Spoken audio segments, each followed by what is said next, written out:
के जन्म की कथाएं, बहुत कथाएं हैं, जन्म की कथाएं तो बहुत हैं। जब भगवान शंकर नारायण के पास में जाकर के कहने लगे, हे नारायण, आपके सारे अवतारों का दर्शन मैंने किया है, लेकिन एक अवतार का दर्शन मैंने नहीं किया। कौन से अवतार का? आपने समुद्र मंथन जब किया उस समय हमको तो जहर पे पिला दिया आपने, और आपने मोहिनी अवतार लिया, मोहिनी अवतार लेकर के देवताओं को अमृत पिलाया। बस केवल एक उस अवतार का दर्शन मैंने नहीं किया, बाकी आपके जितने भी अवतार हुए सबके दर्शन किए हैं। तो कृपा करके आप उस अवतार का दर्शन मुझे पुनः करवा दीजिए, बड़ी कृपा होगी। भगवान शंकर से नारायण ने कहा कि बाबा रहने दो, हाँ, उस अवतार का दर्शन नहीं करो तो ही ठीक है। अरे समस्त सृष्टि को जो मोहित कर ले, उस मोहिनी अवतार का दर्शन, आप तो योगी हैं, सन्यासी हैं, आपको दर्शन नहीं करना चाहिए। सज्जनों, फिर भी भगवान शंकर ने कहा कि आपके अवतार का दर्शन करके कोई विकार थोड़े ना आ सकता है, आप तो दर्शन करवाइए। नारायण भगवान शंकर के कहने पर भगवान नारायण ने कुछ देर के लिए मोहिनी का रूप बना करके भगवान शंकर को दर्शन दिया।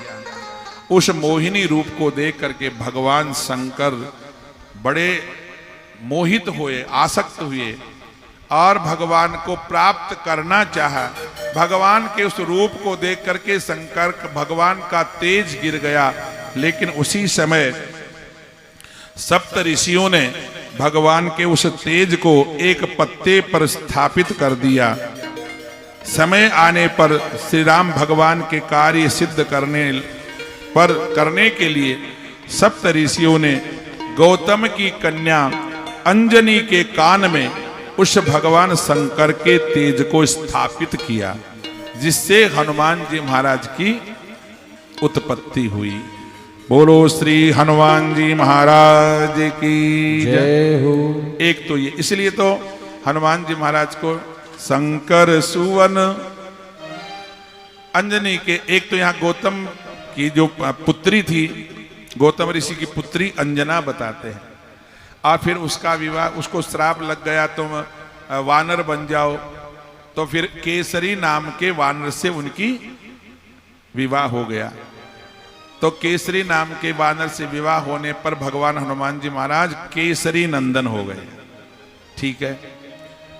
और पवन देवता के द्वारा नियोग किया गया, नियोग का मतलब गर्भ स्थापित किया गया, एक कारण तो ये।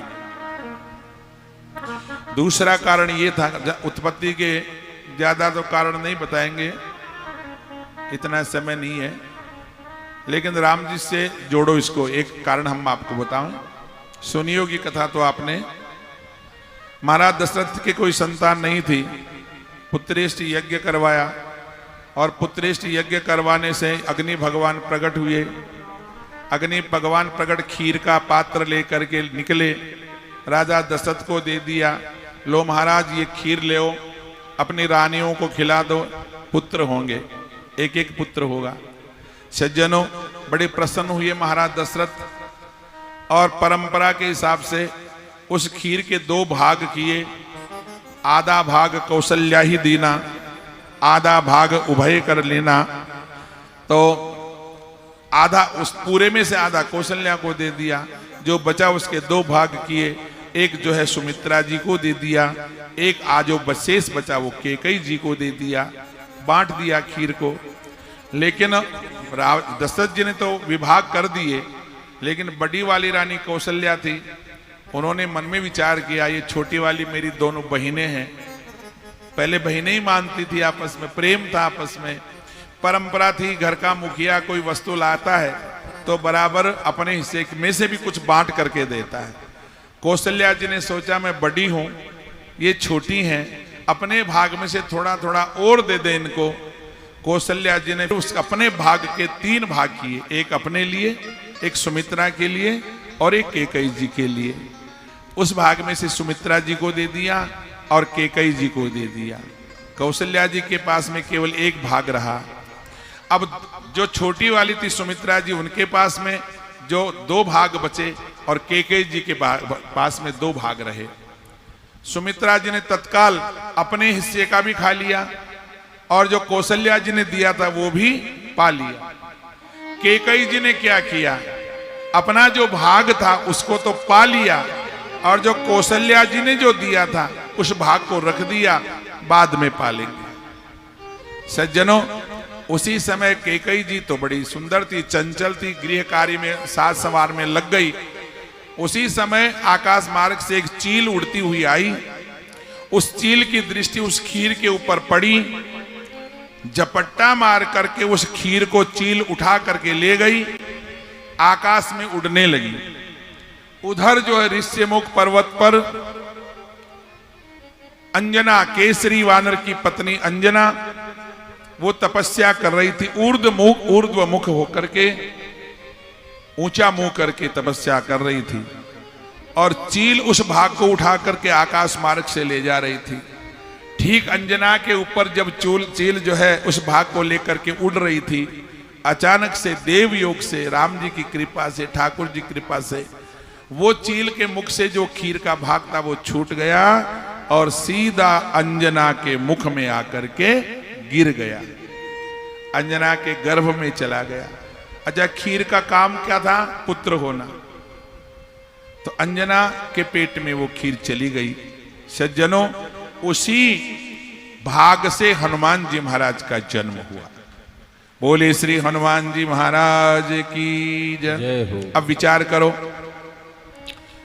कौशल्या जी के राम जी का जन्म हुआ, माता सुमित्रा जी के 2 हुए कि नहीं? 2, एक ही होना चाहिए ना। 2 क्यों हुए? 2 इसलिए हुए, एक तो स्वयं का भाग था, एक कौशल्या जी ने दिया था, 2 पुत्र हो गए। तो कैकेयी जी के भी 2 होने चाहिए।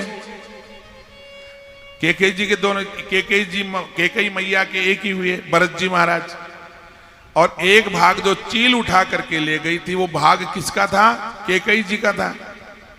कैकेयी जी का भाग चील उठा करके ले गई, उससे हनुमान जी हुए। 2 होने चाहिए थे कैकेयी जी के, लेकिन भरत जी हुए। राम जी सब जानते थे, इसलिए हमेशा हनुमान जी को पास में रखते थे। क्यों?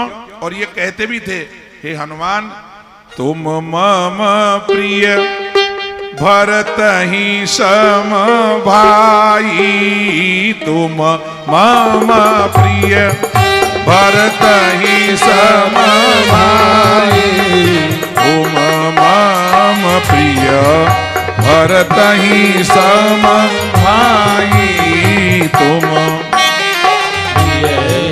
भरत सम भाई। बोले श्री हनुमान जी महाराज की जय। तुम मम प्रिय भरत ही सम भाई। राम जी ने कभी ये नहीं कहा हनुमान जी को कि तुम जो है मेरे लक्ष्मण के समान भाई हो, शत्रुघ्न के समान भाई हो, ऐसा नहीं कहा राम जी ने। हमेशा राम जी यही कहते थे, तुम मेरे भरत के समान, तुम मेरे भाई हो। राम जी जानते थे कि ये मेरा भाई है। अगर ये भाग मेरी मैया कैकेयी अगर पा लेती तो भरत का एक भाई और होता है। ये अंजना के माध्यम से हुए हैं, लेकिन है तो वही मेरी मैया का भाग है। इसलिए हनुमान जी को हमेशा साथ में रखते थे। इसके अलावा भी हनुमान जी के जन्म के कई कारण थे।